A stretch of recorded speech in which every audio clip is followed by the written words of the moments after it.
నా బతుకు సంగతి వాళ్ళకెందుకు అసలు? వీడియోలో కూడా చెప్పలేని విధంగా రాశారనమాట కామెంట్. నువ్వు ఏ కామెంట్ అయితే పెట్టావో ఆ పనికి నువ్వు పనికి రాకుండా పోతావు. అది మీలో తేడా, మాలో తేడా కాదు కదా అది. సోషల్ మీడియాలో ఇలా పడక కుక్కను కొట్టినట్టు కొడతారు అనేసి కూడా పెట్టాను.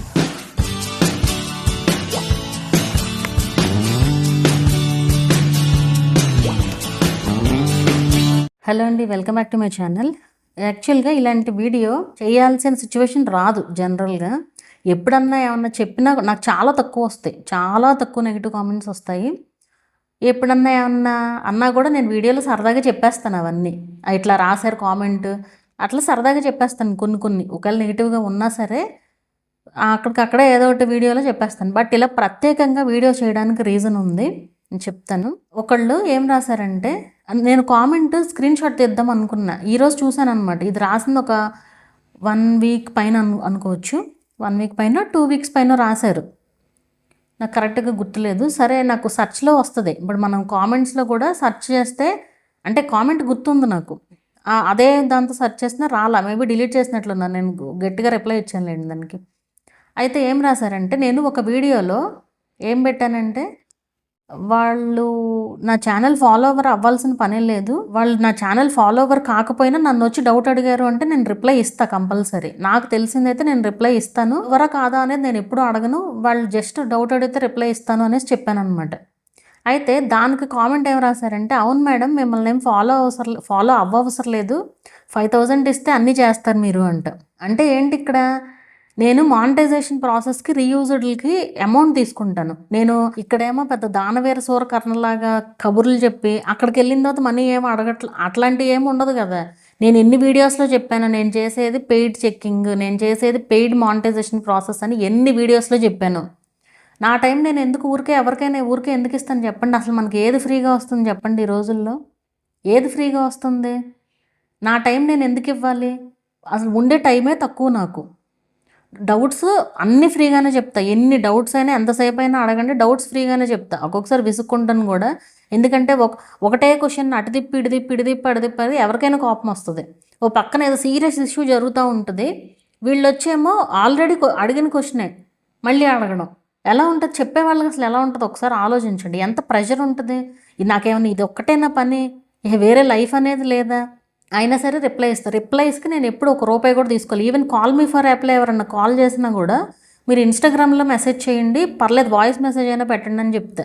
నాకు డబ్బులు వస్తాయి కదా కాల్ మీ ఫర్ యాప్లో కాల్ చేస్తే, ఎందుకు చెప్తాను అది? సో నేనేంటంటే ఒట్టి డబ్బుల కోసమే ఏ పని చేయను. ఇప్పుడు నాకు తెలిసింది చెప్పడానికి ఏముంది, డౌట్స్ చెప్పడానికి. సో మానిటైజేషన్ ప్రాసెస్ కూడా అట్లాగే ఫ్రీగా అంటే నా వల్ల అవ్వదు, అది నాకు ఉండే టైమే అది. నా దగ్గరికి ఎట్లాంటి వాళ్ళు వస్తారంటే, నేను నచ్చి, లైక్ నేను చెప్పే మాటలు నచ్చి, నేను చెప్పే ఇన్ఫర్మేషన్ నచ్చి నా చేతే చేయించుకోవాలనుకునే వాళ్ళు వస్తారు. తెలిసిన వాళ్ళు కూడా, తెలియని వాళ్ళు అంటే ఎట్లాగో చేయించుకుంటారు, బట్ తెలిసిన వాళ్ళు కూడా, చేసుకోవడం తెలిసిన వాళ్ళు కూడా, మేడం మీరే చేయాలి మాకు మానిటైజేషన్, మీరు ఇంత ఇన్ఫర్మేషన్ ఇస్తున్నారు, మేము ఏదో ఒక విధంగా మీకు అమౌంట్ ఇవ్వాలని చెప్పే వాళ్ళు కూడా ఉంటారు. అదేంటి, నా పైన ఉన్న అభిమానం అది వాళ్ళకి. సో ఆ డైలాగ్ వేశారనమాట, అవును మేడం మీరు 5000 ఇస్తే మీరు ఏమైనా చేస్తారు అంటే ఆవిడ అసలు నా దగ్గరికి రాలా, మేబీ ఎవరో చెప్పుండుంటారు. ఇప్పుడు వాళ్ళు నా దగ్గరికి వచ్చి నన్ను అడిగి అంటే అదొక రకం. అసలు అయినా ఎందుకనాలి, నేను మొత్తం క్లియర్గా చెప్తాను కదా. అసలు మనకి ఏది ఫ్రీగా వస్తుంది ఈ రోజుల్లో? ఏది ఫ్రీగా వస్తుంది అసలు? ఇప్పుడు హాస్పిటల్కి వెళ్తాము, హాస్పిటల్లో చూపించుకున్న తర్వాత డాక్టర్ దగ్గర మందులు తీసుకుని సర్లే డాక్టర్ మీ ఫీజు నాకు తగ్గితే ఇస్తానులే అని చెప్తారా?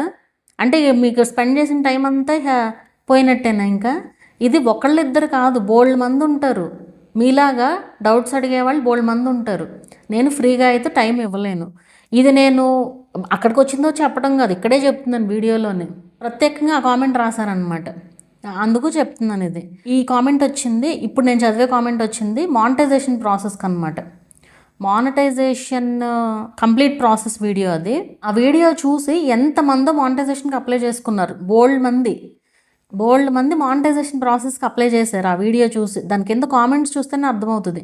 అండ్ అక్కడ కామెంట్ చేయని వాళ్ళు కూడా కొంతమంది కామెంట్ చేయడానికి ఇష్టపడరు, ఇన్స్టాగ్రామ్కి వచ్చి కూడా చెప్పిన వాళ్ళు ఉన్నారు, మేడం ఆ వీడియో చాలా చాలా హెల్ప్ అయింది అసలు ఏమి తెలియని వాళ్ళకు కూడా అర్థమయ్యేలాగా చెప్పారు మీరు అనేసి చెప్తూ ఉంటారు. కామెంట్స్ కూడా అయ్యే ఉంటాయి మీరు చూస్తే. అయితే వాళ్ళు ఏం రాశారంటే, నీ మొఖానికి అసలు ఎక్కడ కాపీ కొట్టి వీడియోస్ చేసావు, కిందకి మీదకి చెప్తున్నావు, కిందది మీద కిందది మీదకు మీదది కిందకు చెప్తావు, తూ నీ బతుకు అంట.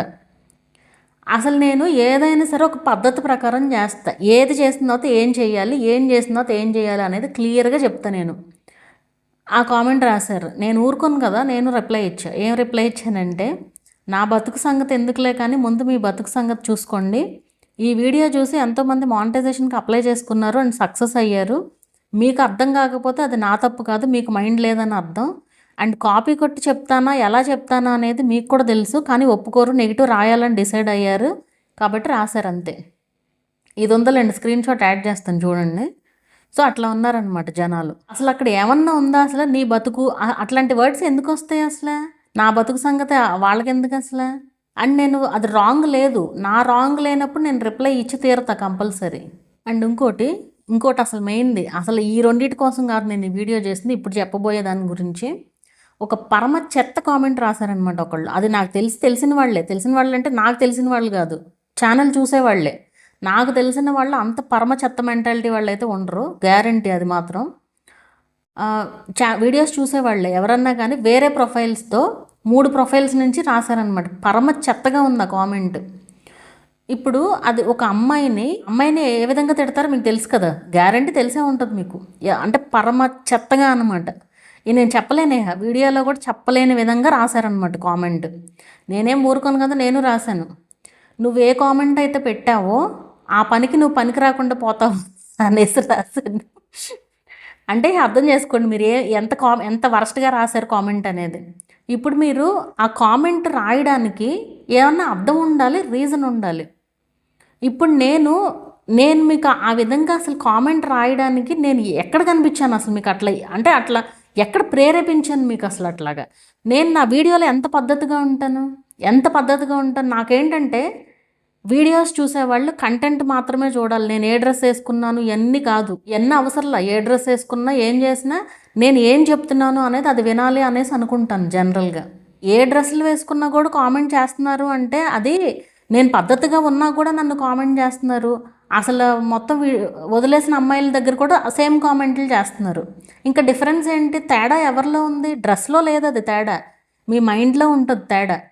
ప్రతి అమ్మాయికి మీరు ఇదే కామెంట్ రాస్తున్నారు అంటే, చీర కట్టుకునే వాళ్ళకి అదే కామెంట్, డ్రెస్ వేసుకునే వాళ్ళకి అదే కామెంట్, పాస్ట్ డ్రెస్సులు వేసుకునే వాళ్ళకి అయ్యే కామెంట్స్ అంటే అది మీలో తేడా, మాలో తేడా కాదు కదా అది.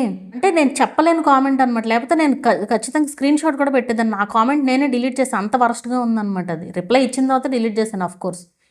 అయితే మళ్ళీ వచ్చి మూడు దీని నుంచి మళ్ళీ పెడితే మళ్ళీ పెట్టా. ఇప్పుడు మీ అమ్మగారిని మీ అమ్మనో మీ అక్కనో అదే విధంగా చూస్తున్నట్లున్నావు నువ్వు రోజు ఇంటి దగ్గర. అందుకే సోషల్ మీడియాలో ఇలా పడక కుక్కను కొట్టినట్టు కొడతారు అనేసి కూడా పెట్టాను వీడియోలు, కామెంట్లో పెడితే. అంతా అయిపోయిన తర్వాత సారీ మేడం అని చెప్పి అప్పుడు మీ మాటల వల్ల నాకు చాలా ఇదయ్యింది, సారీ, నేను నిజంగా సారీ చెప్తున్నాను అది ఇది అని చెప్పి అప్పుడు రాస్తున్నారు కామెంట్లు. ఉన్నాయి ఇప్పుడు కూడా కామెంట్స్, ఆ స్క్రీన్ షాట్స్ ఏం పెట్టను. వాళ్ళు ఆల్రెడీ సారీ చెప్పారు. నిజంగా రియలైజ్ అయ్యి ఉంటే మంచిదే, ఇంకొకరికి చేయకుండా ఉంటారు అట్లా. ఒక కామెంట్ చేసే ముందు ఒక ఆడపిల్లని, మీ ఇంట్లో వాళ్ళని గురించి ఆలోచించండి. రేపు ఇప్పుడు మీ కామెంట్లు చేస్తారు, బాగానే ఉంది, ఏమైనా చేతిలో ఫోన్ ఉంది, ఏది పడితే అది రాస్తున్నారు, ఓకే బాగానే ఉంటుంది. మీరు ఒక అమ్మాయిని బాధ పెడితే రేపు మీకు అదే జరుగుద్ది. మీకు జరగదు అది, మీ ఇంట్లో లేడీస్కో, మీకు వచ్చే వాళ్ళకో, మీకు పుట్టే వాళ్ళకో అట్లా జరుగుతుంది. నేను అట్లా కోరుకోను, కానీ అసలు చెప్తున్నాను, మనం ఎప్పుడైతే ఎదుటి వాళ్ళకి ఇబ్బంది పెడతామో అదే మనకు తగులుతుంది, గ్యారంటీ అది మాత్రం. అంటే పద్ధతిగా ఉండే వాళ్ళకి అయ్యే కామెంట్స్. నాట్ ఓన్లీ ఇప్పుడు ఇది చెప్పడానికి రీజన్ ఏంటి అంటే, నేను లైవ్స్ చేసే వాళ్ళకి ఎంతమంది అసలు మేడం ఇట్లా పిచ్చి కామెంట్స్ రాస్తున్నారు మేడం, అసలు ఏం చేయాలో అర్థం కావట్లేదు అంటున్నారు. ఏం చేస్తాం, ఇంకా డిలీట్ చేయడమే అంతే. వాళ్ళు ఏమి చేయలేక అలా కామెంట్లు పెట్టుకుని కూర్చుంటున్నారు. మంచిగా సబ్స్క్రైబ్ చేసుకుని వీళ్ళు ఎప్పుడు లైవ్కి వస్తారా, ఎప్పుడు కామెంట్లు పెడదామా అనేసి చూడడానికి కూర్చుంటారనమాట ఇట్లాంటి వాళ్ళందరూ కూడా. వాళ్ళని వదిలేయటమే, ఇంకా డిలీట్ చేసుకుని మన పని మనం చేసుకోవటమే. వాడు ఏం చేయలేకే అట్లా చేస్తారు అంతే, ఏమీ చేయలేరు. మళ్ళీ మనం హ్యాపీగా సంపాదించుకోవచ్చు, లైవ్లు చేసుకున్నో, ఛానల్స్లో వీడియోస్ పోస్ట్ చేసుకున్నో అట్లా. సో అంతలాగా రాయాల్సిన పని ఏంటి అసలు? అంటే సోషల్ మీడియా అంటే వేరే అమ్మాయి అంటే ఏదైనా రాసేయచ్చు అనేసి అనుకుంటున్నారో ఏంటో నాకైతే అర్థం అవ్వదు. ఇప్పుడు పోనీ అమ్మాయి డ్రెస్ సరిగ్గా లేదు, అట్లా కొంతమంది కావాలని చూపించుకునే వాళ్ళు కూడా ఉంటారు. మీరు వాళ్ళకి కామెంట్లు రాసుకుంటే వాళ్ళకే ఇష్టం కాబట్టి ఆ కామెంట్స్ అన్నీ ఉంచుకుంటారు వాళ్ళు. బట్ అందరూ అయితే అట్లా ఉండరు. మీరు ఏది పడితే అది ఇచ్చేస్తే తీసుకోవడానికి. అర్థమైందా? సో రాసేదేదో ఈ వీడియో చాలామంది అబ్బాయిలు కూడా చూస్తారు. మేబీ ఇప్పుడు నాకు రాకపోయినా మీకు వేరే వాళ్ళకి రాసినా కూడా ఒకసారి ఆలోచించండి రాసే ముందు. మా అమ్మ అయితే నేను ఇట్లాగే అంటానా, లేదా మా అక్క అయితే నేను ఇట్లాగే అంటానా అనేసి. అండ్ దీనికి కూడా మా అమ్మలు అక్కలు ఎవరు వచ్చి ఇట్లా వీడియోస్ చేయట్లేదని చెప్పేవాళ్ళు కూడా ఉంటారు. ఇక్కడ ఎవ్వరు తప్పేం చేయటల్లా, ఎవరి టాలెంట్ వాళ్ళు ప్రూవ్ చేసుకుంటున్నారు యూట్యూబ్ ద్వారా. మేబీ పెట్టే అమ్మాయిలు ఉండుండొచ్చు, బట్ అందరినీ అదే కోవకు కట్టడం అయితే కరెక్ట్ కాదు. సో ఎవరైతే కరెక్ట్గా వీడియోస్ చేస్తున్నారో వాళ్ళకి మీకు అలాంటి కామెంట్స్ అయితే అసలు పెట్టకూడదు. ఇప్పుడు ఆ కామెంట్స్ ఫ్యామిలీ మెంబర్స్ కూడా చూస్తారు. ఎలా ఉంటుంది, ఇప్పుడు మా వాళ్ళైతే మా ఫ్యామిలీ మెంబర్స్ ఎవరైనా అర్థం చేసుకునే వాళ్ళే ఉంటారు. నేనేంటో తెలుసు, అన్నీ తెలుసు, అర్థం చేసుకుంటారు. నేను చెప్తాను కూడా ఇంట్లో వాళ్ళకి కూడా ఇట్లా జరిగిందని కూడా అర్థం చేసుకుంటారు. వాళ్ళ సైడ్ నుంచి ఏ ప్రాబ్లం ఉండదు. కానీ అర్థం చేసుకోలేని హస్బెండ్స్ బోల్డ్ మంది ఉంటారు. నువ్వెందుకు ఇప్పుడే ఆపే అంటారు, ఛానల్ ఆపేసా ఇప్పుడే అంటారు. ఏం చేస్తారు అప్పుడు? వాళ్ళకేమో ఎంతో ప్యాషన్ ఉంటుంది అక్కడ చేయాలని. వాడెవడో వచ్చిన రాసిన కామెంట్ వల్ల వీళ్ళు ఆపేయాల్సిన పనేం లేదు కదా. సో అట్లా మీరు గౌరవించకపోయినా పర్లేదు, ఇలా మాత్రం పిచ్చి పిచ్చి కామెంట్స్ మాత్రం రాయకండి. ఒక రకంగా చెప్పాలంటే ఆ కామెంట్ నాకు ఏమాత్రం ఎఫెక్ట్ అవ్వాల. ఎందుకంటే రీల్స్ చూస్తే చాలు మనకి ఎంత స్ట్రాంగ్ అవుతామో మనం. వాళ్ళ అమ్మాయిలకి రాసే కామెంట్స్ చూస్తే అక్కడ ఏంటి అసలు ఏం జరుగుతుంది అసలు సోషల్ మీడియాలో అనేసి అనిపిస్తుంది. నాకు తెలిసి వాళ్ళు కొంచెం మెచ్యూరిటీ వచ్చిన వాళ్ళు ఎవరు రాయరు. అందరికీ ఇప్పుడు ప్రతి ఒక్కళ్ళకి ఫోన్లో ఇదైపోయింది కదా. వాడు ఏ 15 ఏళ్ళాడో అయి ఉంటాడు. 15 ఏళ్ళ నుంచి కనీసం 24 ఏళ్ళ వాళ్ళ వరకు వీళ్ళకి ఏంటంటే కొంచెం కూడా మెచ్యూరిటీ ఉండదు అసలు. ఫోన్లు ఇచ్చేస్తారు చక్కగా పేరెంట్స్. వాళ్ళు ఏ పిచ్చి కామెంట్లు కావాలంటే ఆ పిచ్చి కామెంట్లు రాసుకుంటారు. సో మీరు లేడీస్ అయినా జెంట్స్ అయినా సరే, మీరు పెద్దవాళ్ళు అయితే కనుక మీ పిల్లలు ఆ ఏజ్లో ఉంటే ఖచ్చితంగా చూడండి వాళ్ళు ఏం చేస్తున్నారు ఏంటనేది. మీకు బయటికి కనిపించే మనిషిను ఫోన్లో ఉండే మనిషి ఒకటి కాదు, అది అర్థం చేసుకోండి. ఇది చాలామంది ఈ రోజుల్లో చాలామంది ఉన్నారు అట్లాగా. మీరు అబ్జర్వ్ చేయకపోవడం వల్ల మీకు తెలియకపోయి ఉండొచ్చు. వాళ్ళ క్యారెక్టర్ ఏంటనేది ఇక్కడ కామెంట్ రాసి చూసే వాళ్ళకి అర్థమవుతుంది. సో చాలా కేర్ఫుల్గా ఉండండి, ఈ లేడీస్కి జెంట్స్కి కూడా. సో ఈ కామెంట్ చెప్పడానికి నేను రీజన్ అదే. అది నాకు ఎఫెక్ట్ ఏమో అవ్వలా, కానీ నేను గట్టిగా ఇచ్చాను, మామూలుగా ఇవ్వలేదు అసలు. అందుకే సారీ మేడం అనేది వచ్చిందనమాట. నేను చాలా మీ వర్డ్స్ నన్ను మార్చేయని, అది కామెడీగా పెట్టనివ్వండి, సీరియస్గా పెట్టనివ్వండి, ఏదన్నా కానీ పెట్టారు. మళ్ళీ నన్ను ఏం డిస్టర్బ్ చేయలేదు తర్వాత. మంచిగా అర్థమైతే ఓకే, వాళ్ళకి రియలైజేషన్ వస్తే ఓకే, నాకు మంచిదే. అది వాళ్ళు ఇంకొకరికి రాయకుండా ఉంటే మంచిదే కదా. సో మీరు అసలు ఆలోచించండి ఏం పెడుతున్నారు ఏంటి అనేది. అంత కుళ్ళెందుకు అసలు? పోనీ కుళ్ళే ఉంటే ఏదో ఒక పోనీ కంటెంట్ గురించి రాయండి, నువ్వు ఇది తప్పు చెప్పావు అని రాయండి, అది వేరు. అట్లా కాకుండా ఇలా చెత్త కామెంట్లు ఎందుకు అసలు? సో ఇది అందుకు నేను ఈ వీడియో చేయడానికి రీజన్ అది. ఇలాంటి కామెంట్స్ వల్ల చాలామంది చాలా రకాల ప్రాబ్లమ్స్ కూడా ఫేస్ చేస్తున్నారు, లేడీస్ కూడా. మీరు కూడా ధైర్యంగా ఉండాలి అండ్ ఖచ్చితంగా వాళ్ళకి రిప్లై ఇచ్చి తీరాలి. అండ్ బ్యాడ్ వర్డ్స్ మాత్రం మీరు యూజ్ చేయొద్దు. మీరే బ్యాడ్ వర్డ్స్ యూజ్ చేశారనుకోండి, మీకు మళ్ళీ కామెంట్స్ ఆఫ్ అయిపోతాయి. బ్యాడ్ వర్డ్స్ యూజ్ చేయకుండానే మనం వాళ్ళకి గట్టిగా రిప్లై ఇవ్వాలి. అది బూతులనే అసలు వాడొద్దు వీడియోలో, అదే కామెంట్స్లో. మీ ఛానల్లో మీరే కామెంట్ రాసుకోకుండా అయిపోతుంది అప్పుడు. సో ఆ విధంగా మరీ బూతులు లేకుండా గట్టిగా రిప్లై ఇవ్వండి. ఎందుకంటే మీ తప్పు లేనప్పుడు మీరు భయపడాల్సిన పని లేదు. మీ తప్పు లేనప్పుడు అసలు ఎందుకు భయపడాలి మీరు?